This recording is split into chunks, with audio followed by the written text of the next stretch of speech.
سید وظیف official, جس پہ آپ دیکھیں گے روحانی وظائف، عملیات اور تجویزات۔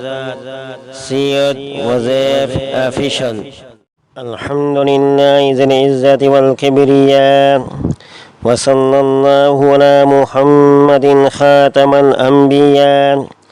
جزا اللہ عنا سیدنا ونبینا ومولانا محمد رسول اللہ صلی اللہ علیہ وسلم وآلہ۔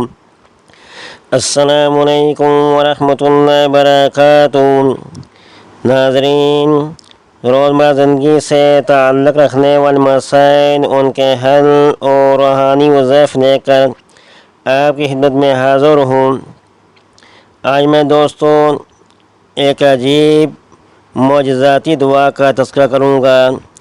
یہ دعا بہت عجیب اور بہت مؤثر اور ضروری دعا ہے، جن کو بے حیائی کے خیالات آتے ہیں، جن کا بار بار اس گناہ کا ذہن بنتا ہے جو اللہ تعالیٰ کو بہت ناپسند ہیں، وہ جن کی آنکھیں بار بار پھٹک جاتی ہیں اور خیانت سے ناپاک ہوتی رہتی ہیں، اور جو بے حیائی کو دیکھتے ہیں اور دل میں بسا لیتے ہیں، ان کے لیے یہ دعا اکثیر ہے۔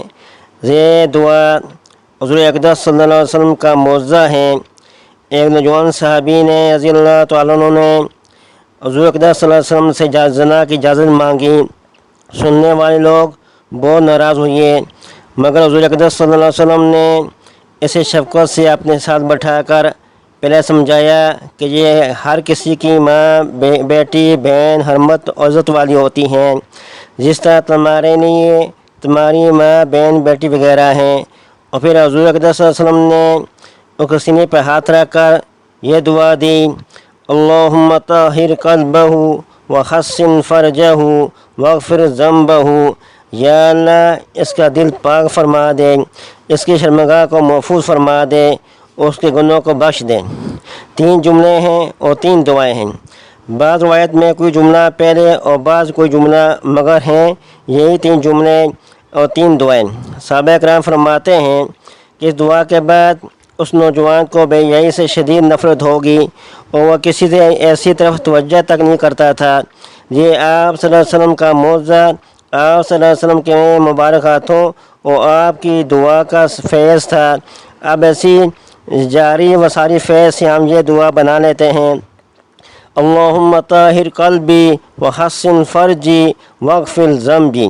اللہم طہر قلبی وحسن فرجی واغفر ذنبی، کہ یا اللہ میرے دل کو پاک فرما دے اور میری شرمگاہ کو گناہوں سے محفوظ فرما دے اور میرے گناہ بخش دے۔ اللہم طہر قلبی، یا اللہ میرے دل کو پاک فرما دے، وحسن فرجی، اور میری شرمگاہ کو گناہ سے محفوظ فرما دے، واغفر ذنبی، اور میرے گناہ کو بخش دے۔ تو اس دعا کو نفل نماز کے رکوع میں، سجدوں میں، اتحیات کے اخیر میں، اذان قامت کے درمیان، یا کسی بھی قبولیت والے وقت اور مکان، یا ویسے ہی کسی وقت یا خالص طور پر وسوسے کے وقت اپنا معمول بنا لیں، تو آپ بہت جلد اپنے حالات میں عجیب نورانیت میں تبدیلی محسوس کریں گے انشاء تعالیٰ۔ ہاں، ایک بات ضروری ہے، وہ افراد جن کو بے حیائی کے وسوسے بہت آتے ہیں اور وہ بے حیائی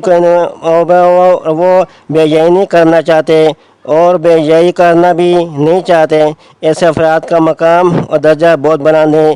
کیوں؟ یہ کسی اور مکتوب میں انشاء تعالیٰ میں دوستوں دعا کو پڑھنے کا جو معمول بنائے گا وہ محفوظ ہو جائے گا۔ یہ ایک معجزاتی دعا جو آپ بتائی ہیں، اس کو پڑھنے کا معمول بنائیں، اپنے دعاؤں میں اس دعا کو لازمی شامل کرا کریں۔ میں دوستوں بہت زبردست دعا ہے۔ آخر میں آپ لوگوں سے درخواست ہے کہ ہمارے چینل کو سبسکرائب کریں اور بیل آئیکن کے بٹن کو دبائیں تاکہ ہر آنے والی ویڈیو آپ تک پہنچ سکیں۔ والسلام علیکم ورحمۃ اللہ وبرکاتہ۔